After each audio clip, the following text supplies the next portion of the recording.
This video is brought to you by Squarespace, the #1 website platform for entrepreneurs.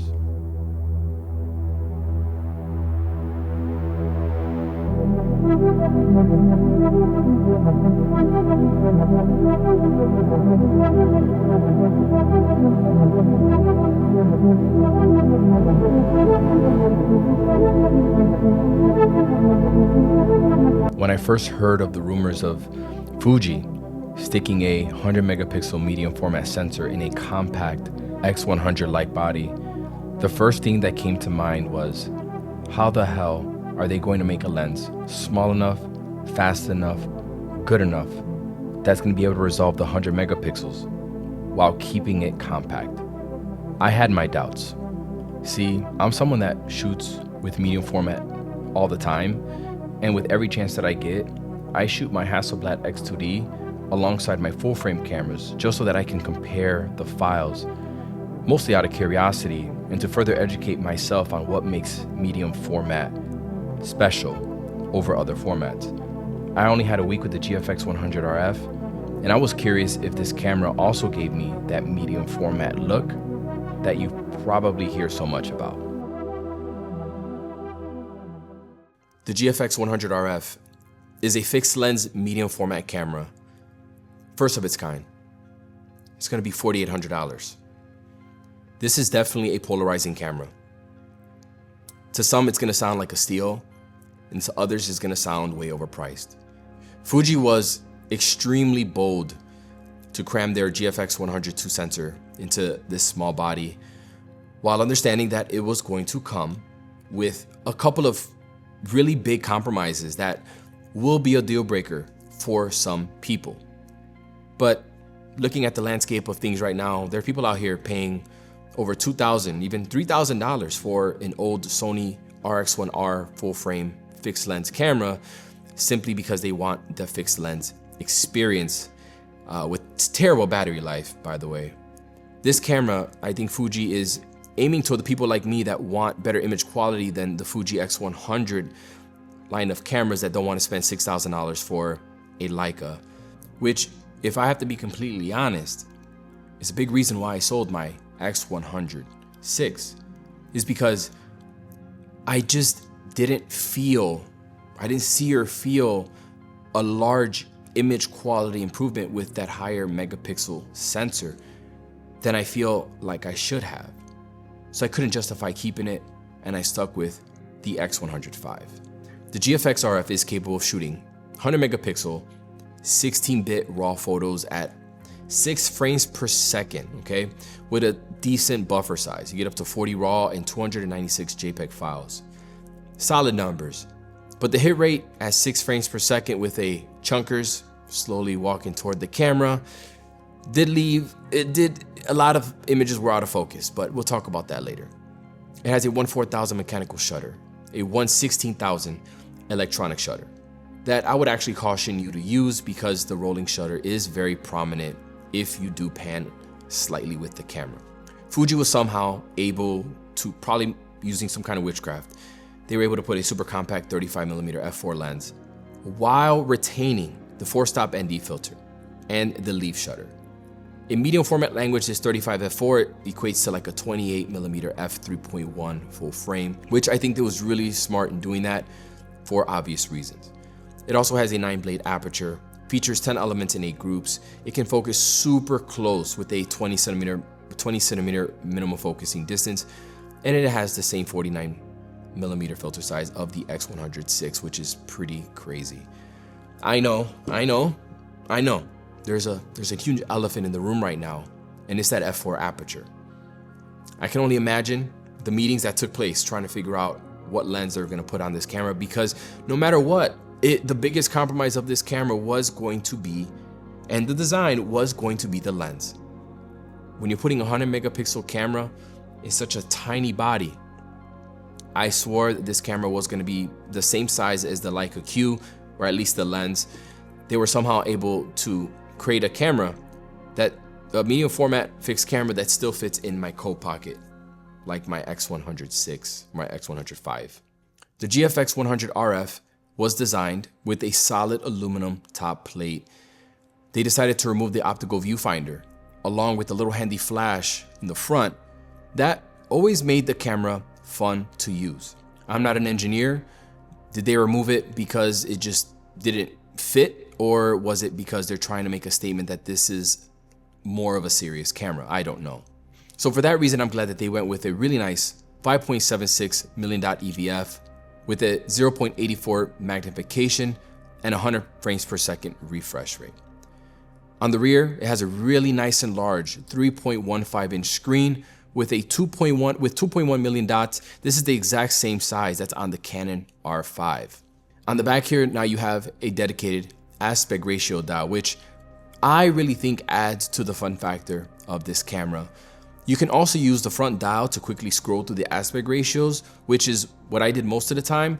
But changing the aspect ratios isn't something that I frequently do, but I find that it does encourage me to experiment more with my photography and rethink how I compose a photo. Right? A nice part about when you bring the photo in post in RAW, you can always revert it back or change to whatever crop that you want in post. I do have to give credit where credit is due. This is another bold move by Fuji. I think it shows that they really are paying attention to the trends that's happening in the world right now, and taking full advantage of what you can do with these larger sensors. On the front of the camera, you have a new teleconverter lever that's going to allow you to use different focal lengths by cropping into the image. Now you have 45mm, 63mm, and 80mm. Because you're working with a 100 megapixel sensor, that crop at 80mm is still giving you a respectable 3840 by 5120 image. And again, when you go in post-processing, you can always revert it back to the original if you want. Now, if you hit the lever in the front, you can now get access to a new feature called Surround View. Well, similar to how the iPhone does it, where when you're cropping into the image, you can have it so that you can either get white frame lines or a slightly transparent overlay so that you can see what's directly outside of the frame. There are also a lot of little differences and improvements between the RF and the X100 cameras, like let's say the drive dial now being added to the row of buttons under the joystick and is replaced by the focus mode dial. The joystick is improved. It's the one that's found on other Fuji interchangeable cameras. The dials are larger, the grip is larger, the RF is using the larger Fuji batteries, and somehow still only weighs 735 grams body only. Before we continue, I want to tell you about today's sponsor, that's Squarespace. With Squarespace, you can secure your own custom domain and then create a professional looking website quickly and easily. The best part is that you need zero skills when it comes to coding and graphic design. One of the coolest and newest features is design intelligence, which helps you design your site that's unique to you using AI technology. And I'm currently right now using that to design the landing page for my off-camera flash course that I'm putting out pretty soon. And it is so freaking cool. Follow that with the SEO feature that Squarespace offers, and you will have an easily searchable, high-performing website. And if you have a side hustle, you can start an online store like I did and make passive income while you sleep. Don't forget, if you use the coupon code Manny, you will get 10% off your first purchase. Link is in the description. I think Fuji crushed the ergonomics of this camera, but it means nothing if the image quality doesn't do that amazing sensor any justice. Now, out of my own curiosity, I shot a couple of comparison images with the 100RF and my Hasselblad X2D with the 38V lens.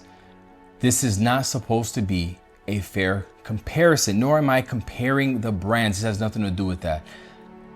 It also is a $12,000 camera versus a $5,000 ultra compact setup.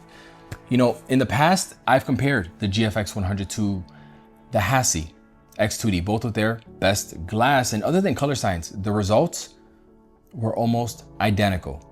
So this is actually more to get a baseline, just to see how this little 35 f4 performs and how it renders that 100 megapixels. Now, looking at the files in detail, the 100F actually performed better than I expected when it comes to overall sharpness, even wide open at f4 and even better when I stopped down to f8. Also, the Hasselblad files just had more depth to them, where the Fuji files just appeared more flat looking in comparison. Now, I didn't play with the highlights and shadows of the images because somehow, it's kind of suspicious, I was able to open up the raw files in Lightroom again before the camera even came out. And I'm not about to make the same mistake twice as I did in my last video. If you know, you know.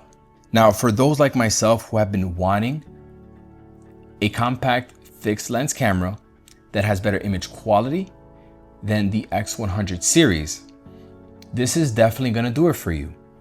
Comparing the files to my X100V, yeah, I mean, it's not even close, but just like the X100V, I would say that the images shot wide open at f4 can look a tad soft at times. You know, you're still gonna get a decent amount of subject separation with this lens, although it's an f4, depending on how close you are to your subject. And I really do enjoy the minimum focusing distance and how close you can get to your subject. Now, if you're someone that loves cropping, this is gonna be like straight up Disneyland for you when you are editing these files. Now, one of the biggest complaints that I seen online when this camera started leaking everywhere, people were complaining about this camera not having in-body stabilization. Okay, now this is one of the compromises obviously that Fuji had to make in order to keep the size down. But I have to say that I feel like those concerns are warranted. At first, I wasn't thinking too much of it, but they're warranted because, you know, once the sun starts to set, or when you're shooting in a slightly dim location, I found myself at higher ISOs really fast because think about it. Not only am I compensating for the f4 aperture of the lens, but I'm also compensating with my shutter speed to reduce the potential motion blur that I'm gonna get, because with these high-res sensors, it is more sensitive to that, right? The fact of the matter is that you're not gonna be able to use this camera how you use your X100 camera. See, if you're the kind of person that wants to take random snaps here and there, you can do that, but this camera just doesn't make sense for that. This is clearly a camera for more serious photographers that are shooting with more intention. I think that Fuji is, I think that's the point of this launch. Now, what about the autofocus? You still have the same beefy subject detection modes that you have on the GFX100 II. And I found that, you know, it does a good job identifying the subject that I want to track, but I did have some issues with the animal autofocus consistency. On the rear screen, in the EVF, it'll show an autofocus box over my dog's eye. But after taking a couple photos, with maybe a couple of seconds in between, okay, I'm not moving from, we're there, just taking photos. A couple of them will be in focus, and then the others will focus on the nose or maybe the area around the eye. You know, overall, I did have a lot of success with the autofocus. It just struggled when I was up close and personal with my dogs or when they were in motion. But with that said, I'm not going to sit here and put too much weight on this because overall, I still had a good experience with the focusing, and this is, after all, a pre-production camera. Now, for possibly the most important part of the camera for you out there, including me, is the experience of using it. Now, I enjoyed using this camera even more than my X100s, okay? It's even more comfortable in the hand, and because it's slightly larger, I feel like I don't need any kind of accessory or thumb accessory to prevent the camera from just sliding right out of my hands. I have to say that the 4-stop ND filter is so clutch in this camera, and it's great for when I want to take a quick video clip. Oh yeah, it does video too, but you know, no one's gonna buy this camera for video, but it can do a little bit of video. It's you know, I would say that I appreciate the little ergonomic improvements to the camera body. You know, like the EVF so much nicer to use. Although I must say that the hybrid optical viewfinder was nice as well. It's fun to use. The aspect ratio dial is a nice touch in my opinion, whether it's something that you care to use or not. If it's something that you haven't even tried, I think that what it does, it really gets you experimenting with your compositions a little bit more, just adds a little bit more fun to the process. The larger battery in this camera lasts much longer than the tiny ones in my X100V. At least that's what it felt like when I was out shooting with it. All right, this is a first impressions video, so I'm gonna just try to wrap this up. I personally feel like I haven't had, I don't feel like, I know that I haven't had enough time with this camera to really give a personal recommendation to anyone. Like I take that stuff pretty serious, but if you were to ask me like directly, like, hey, how do you feel about this camera? Like, what are your thoughts? I'm gonna tell you, I'm gonna light up, I'm gonna tell you that I loved it. I know it has some pretty big limitations with the lens, and you need good light. You need a lot of light for this camera. And even though half the time I'm shooting in JPEG using Portra 800 film simulation with the film grain turned all the way up and probably negating all of the benefits of having a medium format sensor in my camera, I still feel like I need this camera in my life. I've been waiting for something like this. And even with the limitations, yeah, it's unique. All right, I'm done.